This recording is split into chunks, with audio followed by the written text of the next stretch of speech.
Di lapangan apel. Kepolisian Resor Lubuk Linggau melaksanakan apel gelar pasukan Operasi Lilin Musi 2020 di halaman depan Polres. Dalam apel ini, Wakil Wali Kota Lubuk Linggau bertindak sebagai inspektur upacara dan melakukan pengecekan personil dengan ditemani Kapolres Lubuk Linggau. Pada perayaan Natal dan Tahun Baru kali ini, terdapat 2 titik tempat potensi kerawanan yang harus diantisipasi, yaitu aksi kejahatan konvensional, kemacetan lalu lintas, dan kecelakaan transportasi. Oleh karenanya, Polres Lubuk Linggau menyiapkan 2 pos pengamanan, yakni berada di dekat pusat perbelanjaan dan di kawasan Simpang Periuk.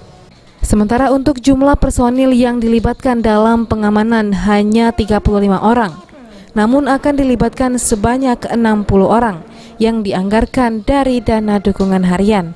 Pengamanan Natal dan Tahun Baru ini kita siapkan 2 pos di Simpang Periuk sama di depan JM. Untuk personil dilibatkan dalam sektor itu, kalau yang didanakan 35 orang tapi melibatkan 60 orang. Ditambah dengan kegiatan kalau memang kurang nanti dari personil dukungan anggaran harian. Selain itu, polisi juga akan meningkatkan kegiatan patroli untuk memastikan keamanan yang kondusif selama pelaksanaan Natal dan Tahun Baru 2021. Masyarakat juga diminta untuk bersama-sama menjaga situasi Kamtibmas agar tetap kondusif terlebih di masa pandemi COVID-19. Tri Hajariah, PAL TV.